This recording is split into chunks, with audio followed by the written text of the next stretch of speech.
Magandang araw sa lahat. Welcome po ulit dito sa ating channel, Ang Biyahe e Komida. Maraming salamat sa lahat ng nag-subscribe, indeed. Punta tayo sa ating topic. Bea Alonzo, nagsisisi sa pag-host ng Widow's Warcast Party. Claudine Barreto, tumatawag pa rin daw kay Rita. Ayon sa ilang taga-Widow's War na napagtanungan ng Pep Troika, parang nagsisiraw si Bea Alonzo na nagpa-Thanksgiving party pa siya para sa mga kasamahan niya sa kanilang drama series.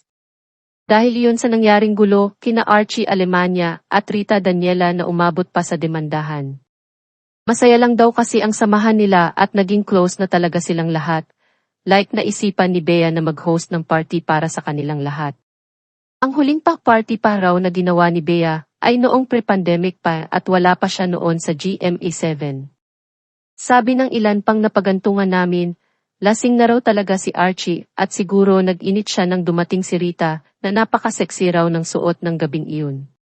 Galing daw siya ng taping ng All Out Sundays. Mismong si Bea raw ay na-offend sa mga sinabi ni Archie kay Rita. Like kaagad daw niya itong pinagsabihan na huwag naman ganunin si Rita. Pero nagtiwala pa rin daw si Rita na magpahatid kay Archie na nangulit na siya na ang maghatid dahil pareho lang daw pala silang taga-Cavite. Pagkatapos ng insidenteng yun ay kaagad na ipinarating daw ni Rita ang nangyari sa GMA7 at sinikap daw ng Sparkle na pag-ayusin silang dalawa. Tinanggal na agad si Archie sa Widow's War at kalaunan ay sinunod na rin si Rita. Ang buong akala raw nila ay okay na kay Rita at nag-agree na itong hindi na siya maghahabla.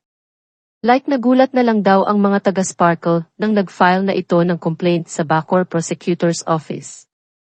Sa ngayon ay wala ng show si Archie sa GMA7 at ang duda ng karamihan, baka hindi na raw ito bibigyan ng show. Si Rita naman ay sa All Out Sundays na lang.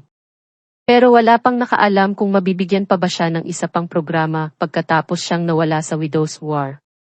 Sa pagkakaalam daw niya ay babalik pa ang karakter niya sa naturang drama series.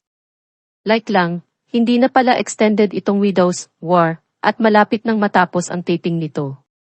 Sabi naman ng kampo ni Rita Daniela, porsigido raw talaga ang kapuso actress na magsampa ng reklamo laban kay Archie Alemania. Sobrang natrauma raw si Rita sa ginawa sa kanya ng aktor, dahil parang kuya raw ang turing niya rito. Like natagalan daw bago siya nakapagsampa ng reklamo dahil nag-ipon pa raw ito ng gagastusin niya sa abogado. May nakapagsabi ring nag-alok na raw ng damages kay Rita, pero tumanggi raw ang actress. Sabi ni Attorney Maggie Abraham Garduque, nakita raw niya talaga kay Rita na buo ang desisyong kasuhan si Archie. Akala raw niya ay hindi na matutuloy dahil sa magastos ito, pero pinag-ipunan daw talaga ni Rita. Sa ngayon ay ang All Out Sundays na lang ang show ni Rita, pagkatapos siyang nawala na sa Widow's War. Wala na siyang iba pang show sa Kapuso Network. Si Archie naman ay wala ng show dahil matagal na rin siyang wala na sa Bubble Gang. Kailangan nilang kumita para pantusto sa kasong ito sakaling umakyat ito sa korte. Tingnan na lang natin kung ano ang kahantungan ng reklamong ito na isinampa ni Rita laban kay Archie.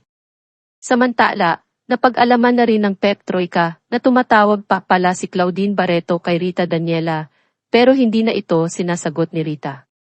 Hindi raw alam ng kapuso actress na ipopost ni Claudine ang video chat nila. Sabi na lang daw ni Rita, hindi muna siya makakasagot ng mga tawag dahil gusto muna niyang magpahinga at makasama ang kanyang pamilya. Maaari ninyong bisitahin ang website ng pep.ph Philippine Entertainment Portal para sa karagdagang impormasyon tungkol sa issue nila Rita Daniela at Archie Alemania.